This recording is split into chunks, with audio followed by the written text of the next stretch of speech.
To all those people watching, I'd like to remind everyone that this video is not made for kids. It's for older fans and adults. Enjoy the fucking video!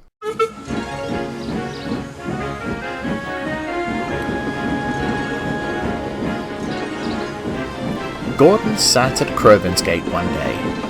The express had been lighter than usual, but even still he was pleased to have a rest at the station. He had just shut his eyes when an ear-piercing whistle cracked through the air.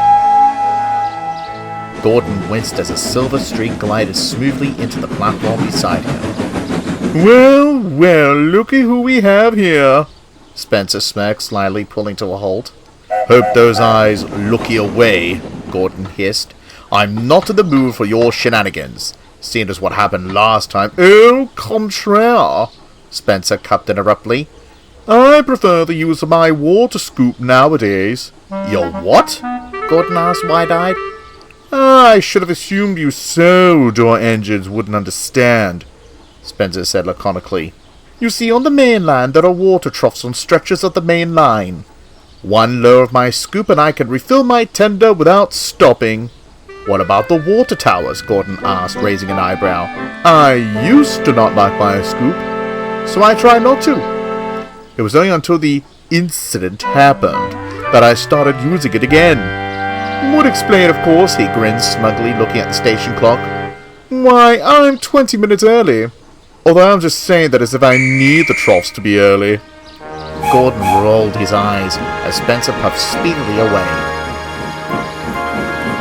However, Spencer had gotten so accompanied with his water scoop he didn't fancy the fact of stopping whenever he was on Sodor.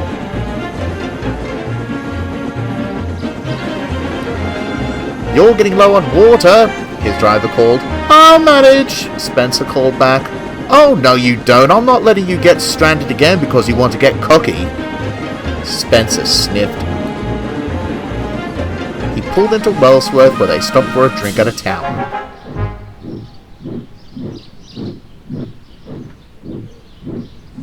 "I never have to stop on the mainland to get water. I wouldn't have been fitted with a scoop if I was just to stop at a water tower anyways. Ridiculous." "Well, you aren't on the main line now, are you?" said Duck cheekily. Spencer eyed the tank engine in a nearby siding. "I don't see what you're so worked up about. Back on the Great Western, water troughs are all fine and dandy. However, most of the tender engines much prefer the ability to stop and rest for a drink. From what I heard, you're the one who ran out of water," Duck continued. "I would have thought you'd cherish a drink once in a while." "It happened once," Spencer snapped. "And besides, with my large tender at Scoop, I don't need to worry about any mishaps like that anymore." "Suit yourself," Duck replied. Spencer huffed indignantly, and once his tender was refilled, he steamed away.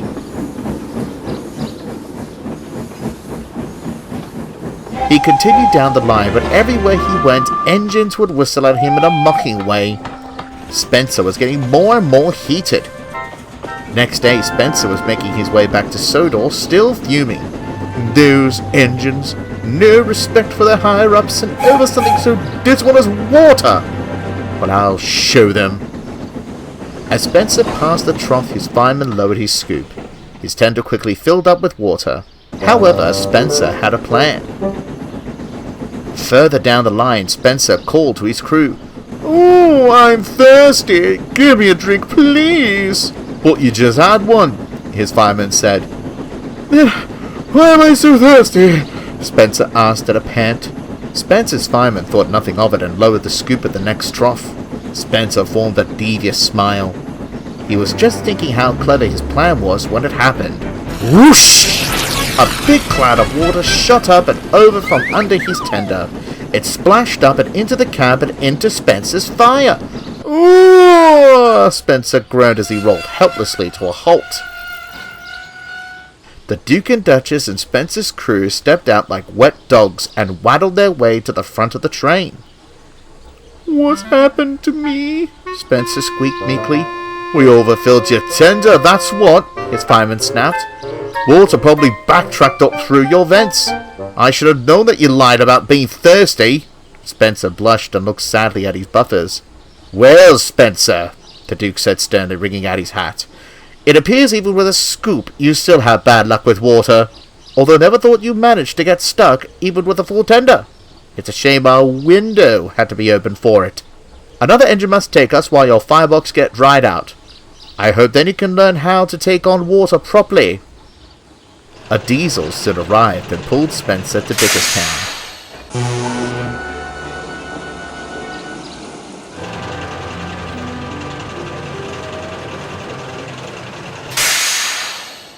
Well, well, looky who we have here, called a voice.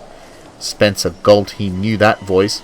Well, Spencer, Gordon laughed. It looks like you did have to stop with your silly troughs after all. I guess water really isn't your thing. Spencer turned a bright red and shut his eyes, pretending not to hear anything. What was that about being on time, and if you did have to stop? It looks like to me you're 20 minutes late. Dear, oh dear. Suddenly Gordon's guard blew their whistle. Oh, that's my whistle. I must go. I'll try and keep myself dry and on time for my journey. And he jolted away, leaving Spencer in bad waters.